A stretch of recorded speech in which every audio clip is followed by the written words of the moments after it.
హరి ఓం శ్రీమాత్రే నమ. లలితా సహస్రనామ పారాయణలో భాగంగా ఈరోజు అమ్మవారి నామం 197వ నామం, 5 అక్షరాల నామం సాంద్రకరుణ. మనం జపం చేసుకునేటప్పుడు ఓం సాంద్రకరుణాయై నమః అని చెప్పుకోవాలి. ఈ అమ్మవారికి ఉన్న లక్షణాల్లో అత్యద్భుతమైన లక్షణం ఇది సాంద్రకరుణ. ఈ మాట చాలా విశేషమైంది. అమ్మవారు కరుణా స్వరూపిణి. ఆ కరుణ సాంద్రమైనది. సాంద్రము అంటే ఘనము, పుష్కలము అని అర్థం.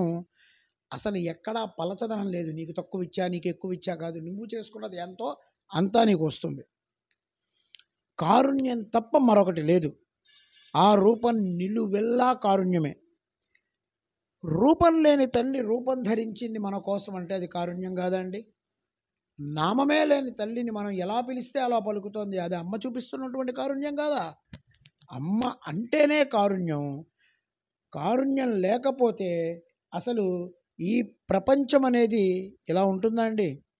ఆ కరుణని గుర్తించక వాళ్ళని దౌర్భాగ్యులు అనుకోవాలి. అమ్మ కారుణ్యం విశ్వమంతా కూడా వ్యాపించి ఉంటుంది. సర్వజ్ఞత, సాంద్రకరుణ, ఈ రెండు కూడా చాలా గొప్ప విషయాలు. ఎందుకంటే దయ కలిగిన వాడికి జ్ఞానం లేకపోతే ప్రమాదం, జ్ఞానం ఉన్నవాడికి దయ లేకపోతే ఇంకా ప్రమాదం. ఈ రెండింటినీ సమపాళల్లో మనకి ఇచ్చేటువంటి తల్లి అమ్మ సాంద్రకరుణ. అది అమ్మ మనకిస్తున్నటువంటి సంతోషం, ప్రమోదం. అమ్మ దగ్గర ఈ రెండు ఉన్నాయండి. అసలు అమ్మవారి పేరే కరుణ. కరుణా పరచిద్రూప కాంచీపుర సిమ్ని కామపీఠగత కాచన విహంతి కరుణ కాశ్మీర స్తబక కోమలాంగలత. కాంచీపురంలో ఒక దయ తిరుగుతోంది అన్నారు మూకకవి. అమ్మ అంతటి కరుణామూర్తి. అరుణాం కరుణాతరంగితాక్షి అనే పదాలు అమ్మకి బాగా అనుకూలమైనటువంటి పదాలు. అందుకే అమ్మ అంటేనే సాంద్రకరుణ. ఆ తల్లి మొత్తం నిలువెల్లా కరుణే. ఆవిడ కరుణ అసలు అపారం. చిన్న ఉదాహరణ చెప్పుకుందాం. మూకశంకరులు. ఈయనకి పుట్టుక నుంచి మాట రాదు.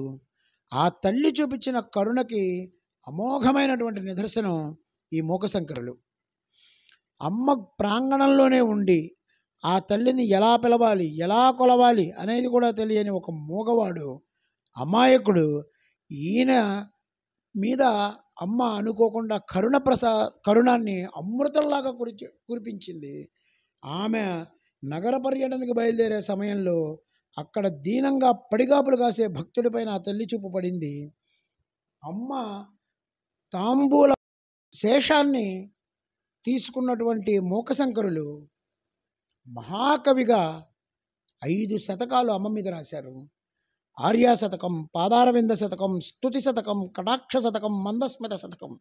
ఈ 5 అత్యద్భుతమైన శక్తులు, అత్యద్భుతమైన స్తోత్రాలు, లలితా సహస్రం, సౌందర్యలహరి, వీటితో సమానంగా అమ్మ మీద వచ్చినటువంటి ఈ మూక పంచశతి అనేది అసలు అది అనుభవించాల్సిందే కానీ చెప్పడానికి సరిపోయినటువంటి స్తోత్రం అది.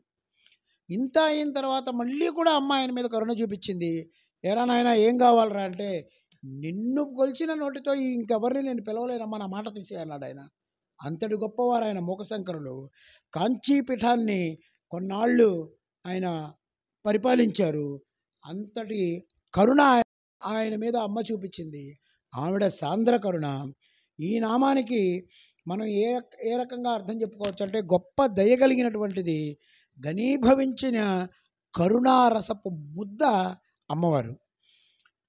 మనం ఎవరి ప్రేమను పొందాలనుకుంటున్నామో అది సంకల్పం చెప్పుకొని ఈ నామజపంతో కనుక అమ్మవారిని మనం జపం చేస్తే అది మనకి సాధిస్తుంది. ఏదైనా ముఖ్యమైన పని మీద బయలుదేరే సమయంలో ఒక 27 సార్లు ఈ నామాన్ని మనం జపం చేసుకొని బయటకు అడుగు పెడితే అమ్మ కరుణతో అది మనకి సాఫల్యం అవుతుంది. కాబట్టి అమ్మ కరుణ మనకి అనుక్షణం మన మీద ఉండాలని కోరుకుంటూ, ఓం శ్రీమాత్రే నమః, శ్రీ మహారాజ్ఞే నమః, శ్రీమత్ సింహాసనేశ్వర్యే నమః.